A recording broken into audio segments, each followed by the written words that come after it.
Good afternoon, everyone. My name is 𝐒-𝐃𝐈𝐈𝐁. I will be moderating the next panel. I've been informed that time is even more of constraint now. Therefore, I will go ahead and invite the speakers to the stage.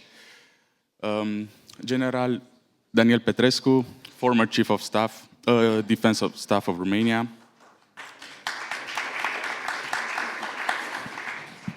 Next, Mr. Horia Răzvan Botiș, Vice Chairman of the NATO-Industrial Advisory Group. Mr. Bogdan Belciu, co-founder and partner at Valorem Business Consulting. And Romain Le-Quinu. Bienvenue.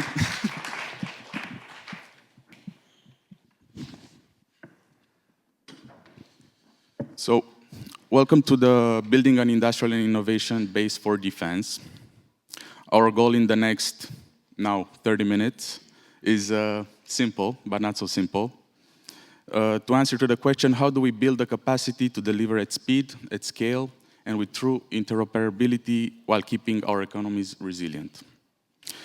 This is not only about the defense industrial base, it is also about the factories that serve civilian markets today and could convert or adopt dual use tomorrow.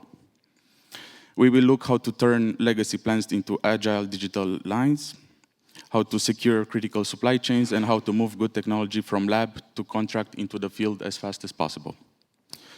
Therefore, I would like to start with General Petrescu. He has been on the other side of the, or at least at the top of the value chain as the beneficiary of the industrial base. And we are curious to hear your opinion on what has worked well, what can be improved, and how you basically see this thing unfolding in the next few years. Thank you, Andrei. Good afternoon. Good afternoon, everybody. It's a pleasure to be here. Considering the applauses we had at the beginning, it seems there are very high expectations from this panel discussion, even if this is the third panel in a row without a break. So I will try to be very brief, and I will try to answer to your question to the best of my abilities. But before I start, I want to thank Aspen for organizing this venue of discussion, and I want to thank President Joanna not only for facilitating this, but also for all the support I received as a Chief of Defense Staff during the period when I served in the MOD, and yourself served as Deputy Sec-Gen.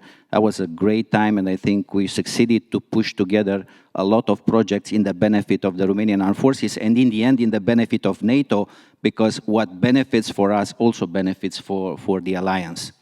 I was hoping you leave me the last to speak, not because you want to keep the best for last, but because I feel I'm the least qualified to speak about defense industry, considering the colleagues we have here.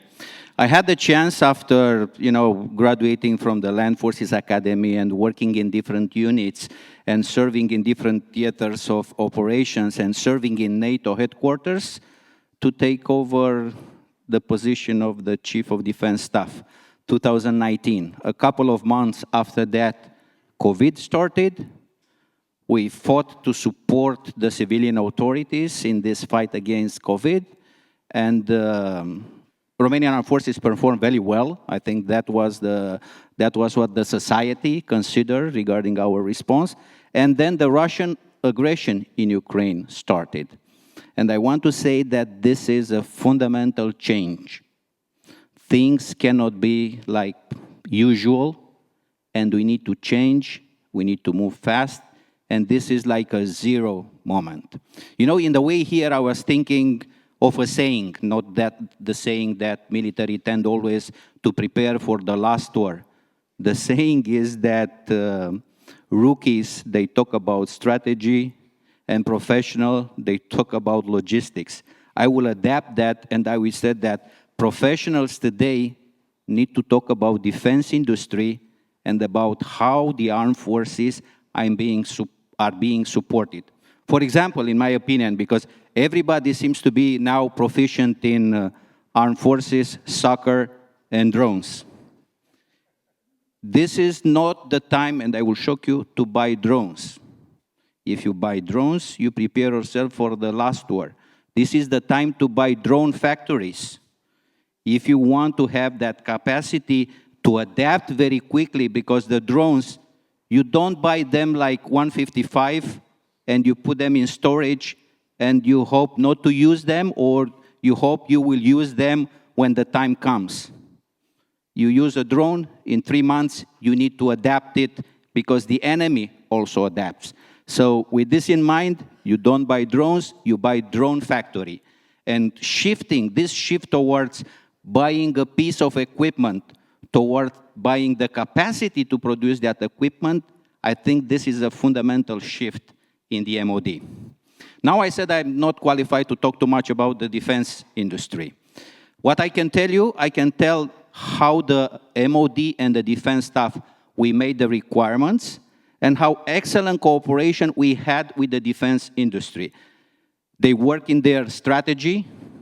They completed the strategy by the time I completed my tour of duty.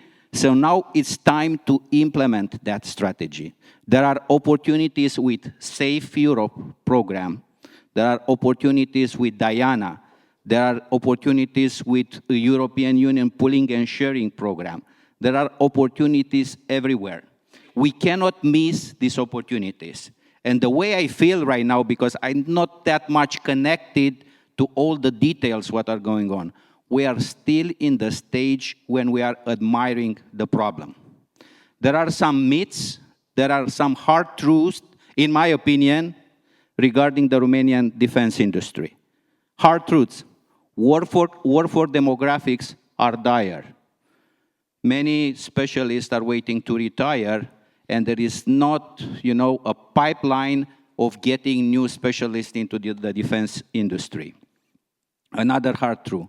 State enterprise governance, they impede agility. And also, it's a myth, we believe that only state-owned enterprises can adapt and can modernize, and sometimes we forget about the private sector, and we don't push enough into using the private sector.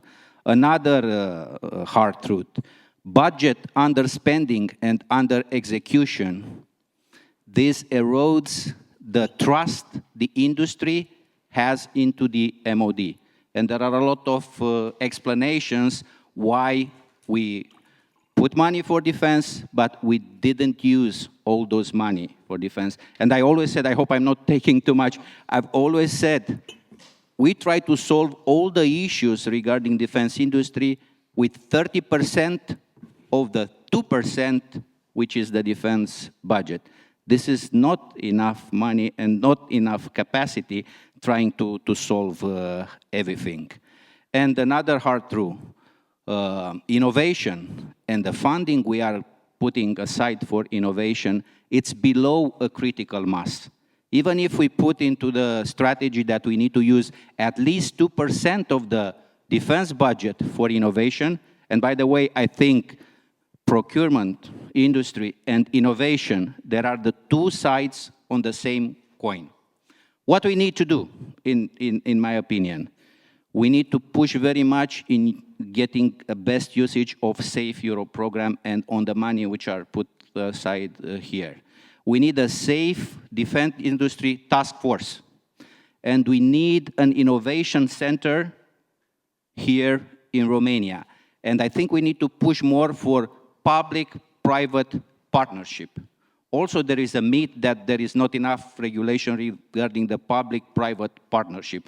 I'm not an economist, but I think we can do that. I think we can set an example, because doing that and having that innovation center, we can address the problems, we can give a signal that we are committing towards doing something, and we can bring together the three most important entities, the MOD, the state-owned enterprises, and the private sector. I think, and I always said, we should not wait for the perfect plan. We should stop admiring the problem. A plan executed today, it's better than waiting for the perfect plan in the future. And I will stop here. Thank you.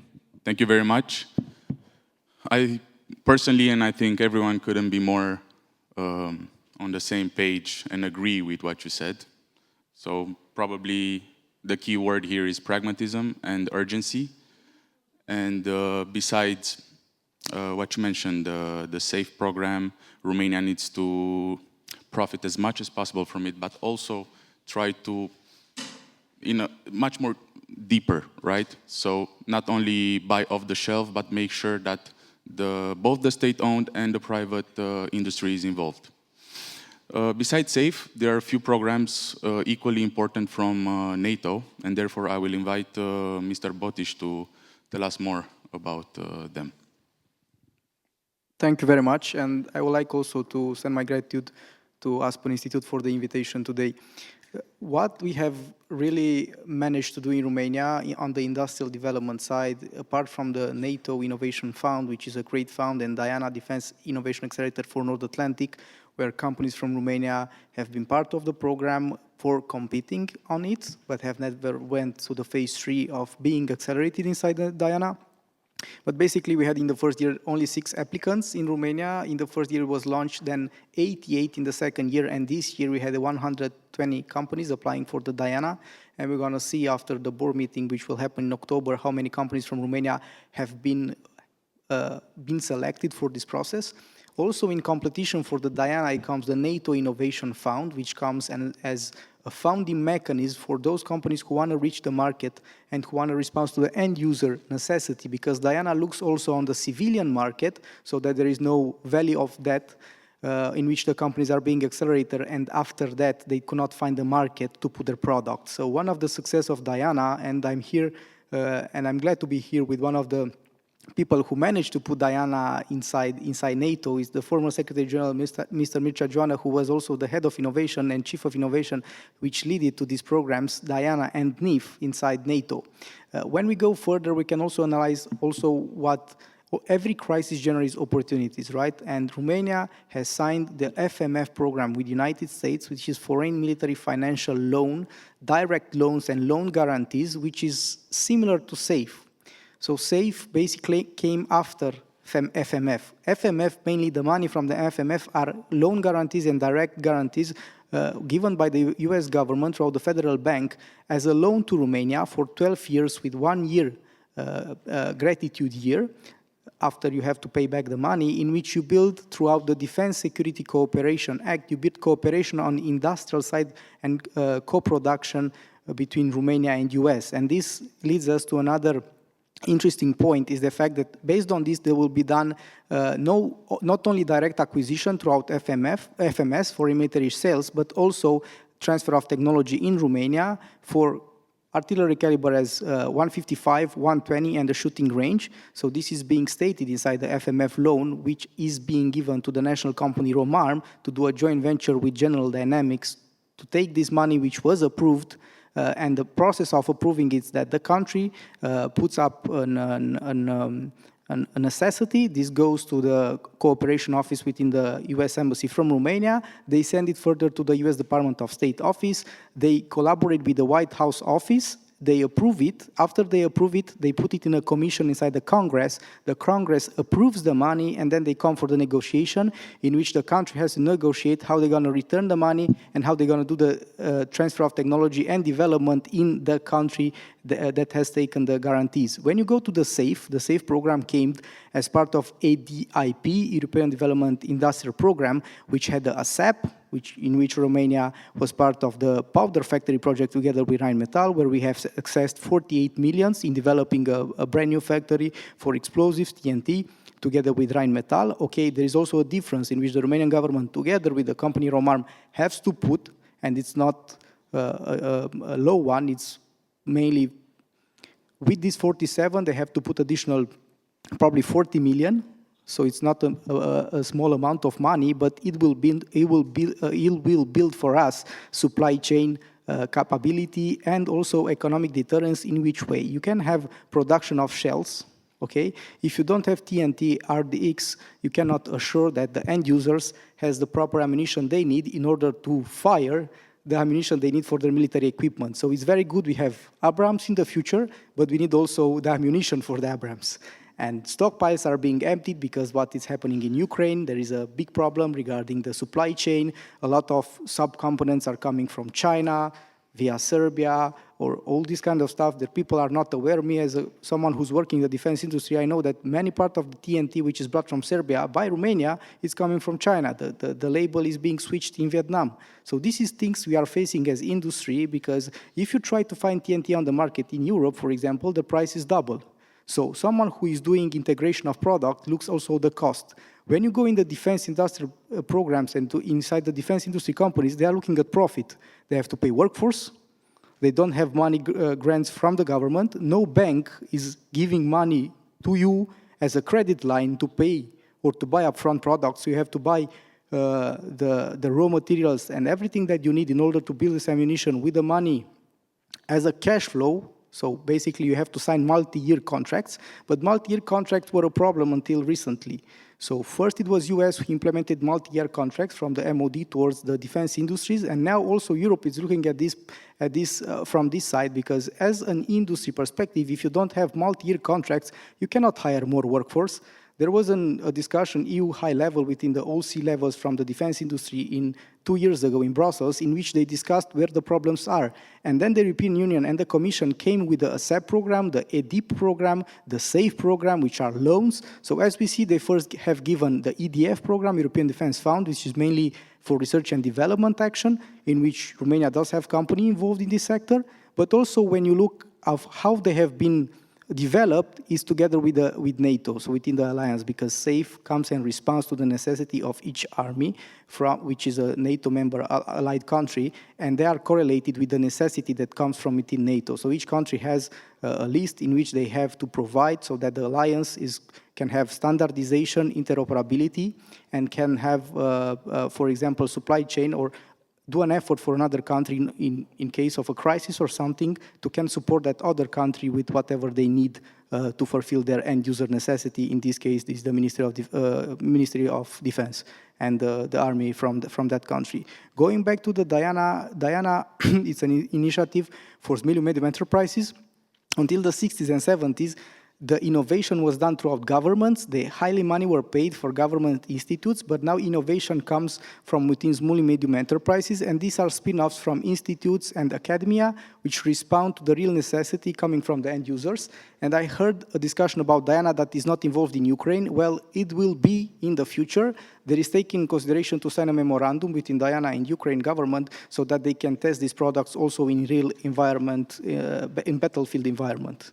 And I'm happy to take any questions regarding how you can access all these kind of funds and how the industrial development can be achieved throughout multi-year contracts, standardization, and also a market in which banks also allow credits for the defense companies. Thank you. Thank you very much. So until now, we understand there's a sense of urgency and need to act. We also understand there are platforms which will support development in this sense. I would like to ask a fellow consultant, Mr. Belciu, how or what should Romania do in this case to kickstart and start developing its own industrial base for defense? It's already a consensus that Romania is lacking, and it's a bit left behind. And yes, I'm looking forward to see your opinion. Yes, thank you. So last year, global defense spend was $2.7 trillion US. A good part of that money goes on salaries, but a very important part goes on procurement of equipment and on different things. Some may think that defense spending happens only when there is a war or when there is a problem. That's not the case. In the past 25 years, defense spend has more than doubled.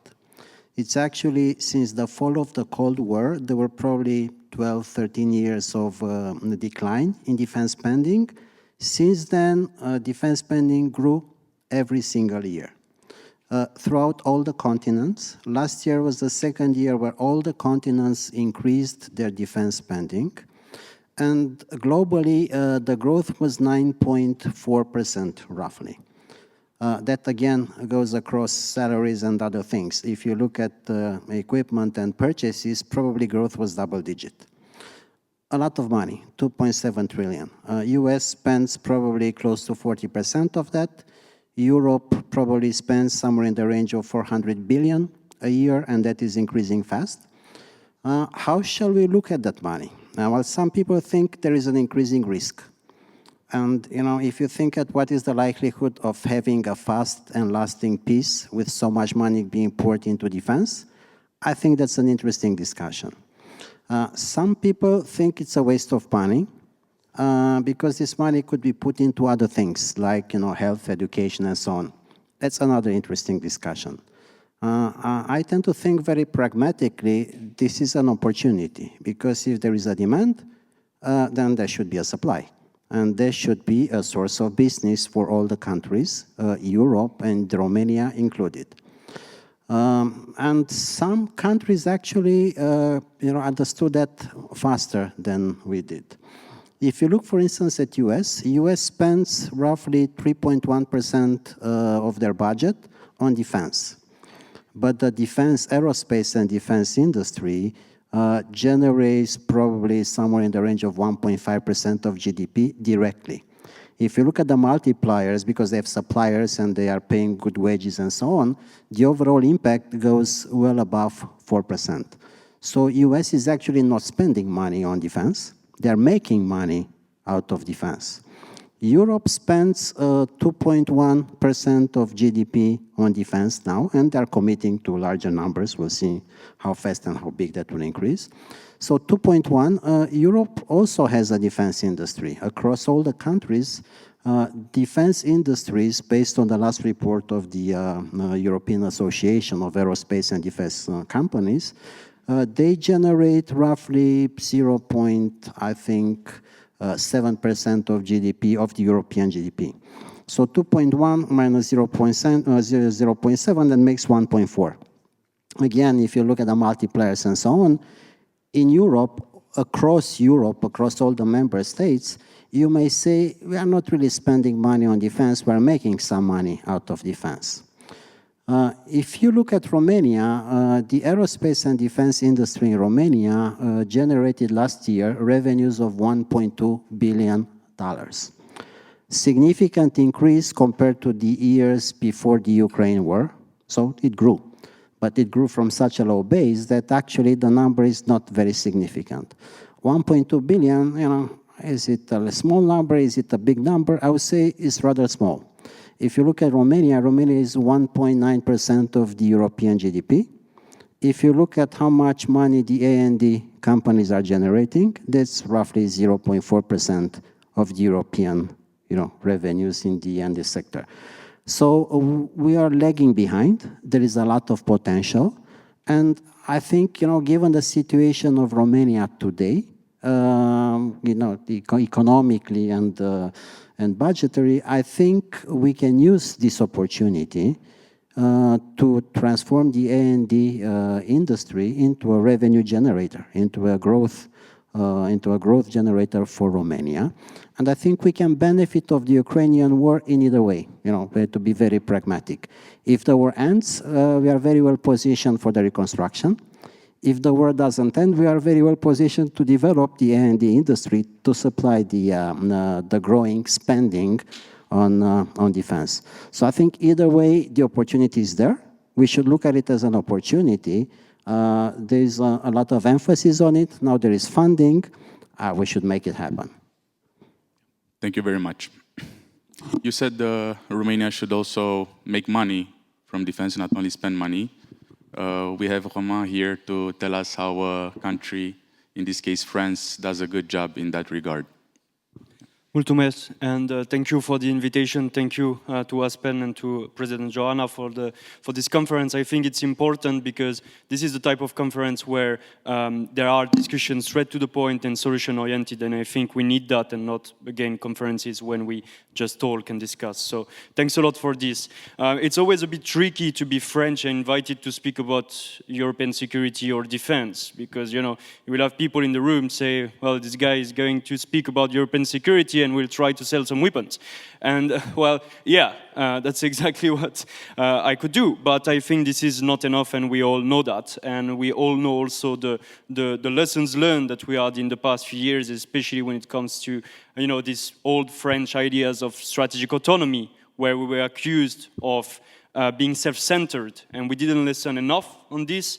And I think today, you know, we lost a lot of time collectively, not just France, that's for sure, but collectively we lost a lot of time. And we are late today. We are late in the support to Ukraine. We are late in the refurbishing of capabilities of European security. But we are late also in how to restart, because this is the term, how to restart, modernize our collective defense industry in Europe. And I remember very well in 2022, President Macron saying that we are entering a war economy. Well, if you speak to the main companies in France working in defense industry, they might disagree that we are at war economy, even today, in 2025, and I will go back to this. So we really need to go from words, from declarations, from roadmaps, from strategies, from funds, from everything we are discussing into actions and implementation. And I think that everyone was clear there that we should go there. Of course, the French defense and technology industrial base is not the same as the Romanian one. And maybe it's useful also to say a few words about this, because France indeed makes money, and indeed is successful, at least in the short term. And this is maybe the message that I want to share with you today. France now is the #2 in the world when it comes to defense industry, defense exports and sellings, because we are highly export-driven industry. And it's a drug to some extent, and I will explain why it's dangerous to play too much with this, but still, it is successful, it's part of our success. Our defense industry is driven by big groups, you all know them, in different sectors, fighter jets, missiles, you know, you name it, a lot of things, aerospace, ammunitions, and all. But what is interesting also, and maybe an example also for some of the countries here, it's our network of small and medium enterprises, especially because we have many, about 40,000, but especially because they are located and ranked in different regions according to specialties. And this is what we call in France the clusters of competitivity. Nothing is perfect, but this is one of the potential when it comes to public-private ecosystem and how you basically combine private actors, big and small, as well as with universities, research, and banking and all. So an ecosystem. And finally, we have a dynamic startup ecosystem which compensates the lack of innovation and research and development in the French military that unfortunately didn't anticipate many of the transformation, including the drone technology revolution, call it whatever you want. So we are among the leading players in Europe, among the leading players in the world when it comes to defense industry, but we should not forget and we should be conscious, as French as well as us Europeans, that French defense industry has important and structural weaknesses, and I will just enumerate a few of them. The first is the lack of public buyings, meaning the state buyings, meaning that this is why we are export dependency. Our defense industry is proliferating and driving because we have to sell abroad to India, to Indonesia, to the Middle East. That's great, but we don't know if it will stay forever, those type of buying. So this is not the perfect situation. Also, we don't have much stock, and this is one of the reasons why we are lagging behind when it comes to the support to Ukraine. It's not just we don't give enough money, which is the case in my opinion, but also because we lack stock, and that's a big issue. Especially at a time when France is preaching for European preference in terms of buying. What people can oppose us in a few years will be also European preference of selling, especially if we are in direct threat of attack from Russia in the coming years as we are planning. Apart that, France is of course experiencing also the same problems that we all do, disindustrialization of our companies, of our system, the lack of workforce, demographics, that's a big problem. And finally, and this is our biggest problem, as you know, the problem of public finances, which means that the big groups in the defense industry had to invest. So the war economy, if we can call it like this, it was not made by the public sector, it was made by private actors. And that's a problem. So when we are proud collectively that France, basically in 2022, was building 2 𝐒SARs a month, now it's 12. This is because KNDS was able to invest in anticipation, not because the state was supportive enough. It put our small and medium enterprises ecosystem in big difficulty because the money is not going through them. The big groups are benefiting from the selling and all these things, but the ecosystem of small and medium enterprises is not supported enough. We have only early public and private tools and ecosystem. We are trying to build some initiative, and I have one maybe that is of interest, which is the one that is built by MBDA in France, and which is basically an internal venture capital that is financing small and medium enterprises in their ecosystem to try to ensure this redistribution. So this is maybe something to explore.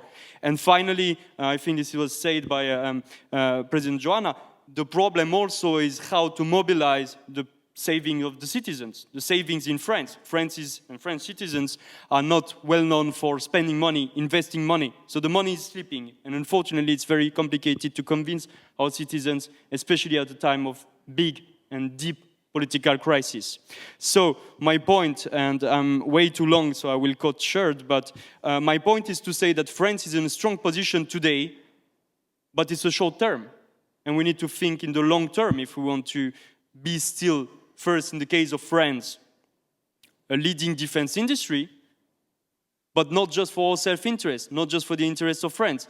We want and we should be a leading world defense industry because it's the interest of Europeans. It's the interest of the European security to be more powerful, more modern, and all of that. And I think here, to make the conclusion, safe mechanism is a good news in this approach because it might serve as an instrument of transition for France. First, it's a lot of cash. France will have 16 billion of euros, which is very good news, comparing that we have this situation at home when it comes to financial. This is also something that we've been defending for a long time, which is about the common borrowing at the European level. This is one of the pilot projects, if we can say so. And last but not least, it's also about the European preference. And I have to say here that the European preference has been defended by France, but at the end of the day, it's not excluding cooperation. It's not excluding cooperation with part of our biggest allies, such as the UK, but also with Ukraine. And this is here that I wanted to conclude and to say that it is about the long term. We need to switch our mind, especially in France, but also all of Europe. We need to understand that the short term might be seen as a competition. We know that French defense industry leaders see that France and Ukraine defense industry can be in competition, but we need to switch it and to transform into cooperation. And this is really the message that we should have. Let's think long term and let's think about cooperation. Indeed. Thank you very much.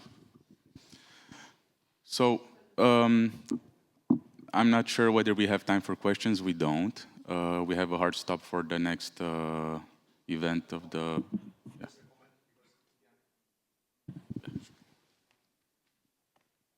Before going to the real talent in the room, which is Cristian Măcelaru, let's welcome him and big round of applause, the most wonderful, creative and beautiful. But I asked Cristian and Costinela for, I just wanted to thank this panel. But I think what we heard from our French friends and allies, and thank you for leading the Belgian group in Romania, is that, and what Bogdan has said, and General Petrescu, and of course our younger friends from the intellectual Aspen ecosystem. I really believe, and this is something that the dedicated policy program at the Aspen Institute should really come, as General Petrescu encouraged us, and learning from experience from others, to really come with something much bolder. Because if we don't do something dramatically different in terms of building a real defense innovation ecosystem in our country at least, I think the train has already left the station.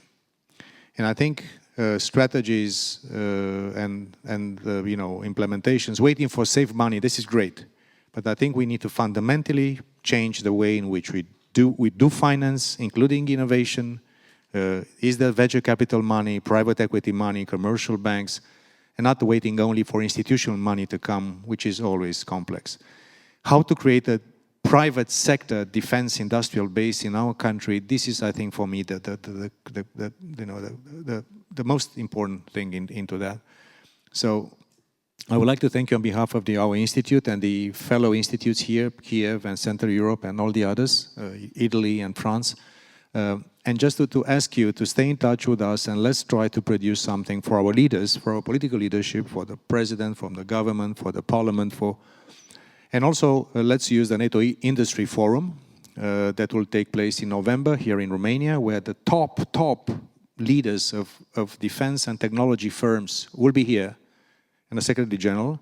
And we are organizing together with AmCham a side event that will be putting the Romanian private sector in touch with the big boys and girls from the real big things. Because as we speak, industrial consortia are in the making, and they're looking for places to manufacture, places to have smaller companies associated with. Leonardo and Thales and Rheinmetall are doing something on space.